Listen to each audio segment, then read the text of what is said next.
വ്യാപാരി വ്യവസായി ഏകോപന സമിതിയുടെ വ്യാപാര സംരക്ഷണ യാത്രയ്ക്ക് ഭരണിക്കാവിൽ ഉജ്ജ്വല സ്വീകരണം. പ്രകടനത്തോടെയാണ് ജാഥയെ ഭരണിക്കാവിലേക്ക് സ്വീകരിച്ചത്. സംസ്ഥാന ജനറൽ സെക്രട്ടറി ദേവസ്യ മേച്ചേരി സ്വീകരണ സമ്മേളനം ഉദ്ഘാടനം ചെയ്തു. വ്യാപാരി വ്യവസായി ഏകോപന സമിതി സംസ്ഥാന പ്രസിഡന്റ് രാജു അപ്സര നയിക്കുന്ന വ്യാപാര സംരക്ഷണ യാത്രയ്ക്ക് ഭരണിക്കാവിൽ ഉജ്ജ്വലമായ സ്വീകരണമാണ് നൽകിയത്. വനിതകൾ ഉൾപ്പെടെ നൂറുകണക്കിന് വ്യാപാരികൾ അണിനിരുന്ന പ്രകടനത്തോടെയാണ് ജാഥയെ ഭരണിക്കാവിലേക്ക് വരവേറ്റത്. വാദ്യമേളങ്ങളും കലാപരിപാടികളും അകമ്പടിയേകി. സ്വീകരണ സമ്മേളനം സംസ്ഥാന ജനറൽ സെക്രട്ടറി ദേവസ്യ മേച്ചേരി ഉദ്ഘാടനം ചെയ്തു. ജില്ലാ സെക്രട്ടറി AK ഷാജഹാൻ അധ്യക്ഷത വഹിച്ചു. രാജു അപ്സര മറുപടി പ്രസംഗം നടത്തി.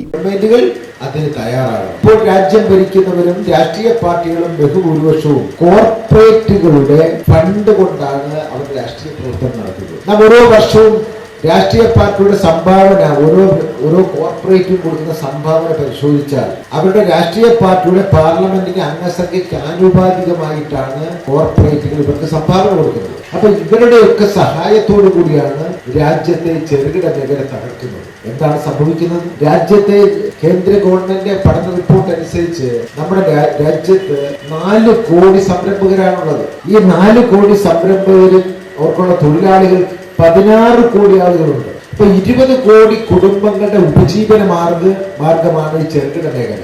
സംസ്ഥാന ട്രഷറർ ദേവരാജൻ, മേഖലാ ജനറൽ സെക്രട്ടറി നിസാം, സംസ്ഥാന ജില്ലാ ഭാരവാഹികൾ, വനിതാ വിംഗ്, യൂത്ത് വിംഗ് ഭാരവാഹികൾ തുടങ്ങിയവർ പങ്കെടുത്തു. ഭരണിക്കാവ് മേഖലാ കമ്മിറ്റിയുടെയും യൂണിറ്റ് കമ്മിറ്റികളുടെയും നേതൃത്വത്തിൽ സ്വീകരണവും നൽകി. News bureau, Sasthamkotta.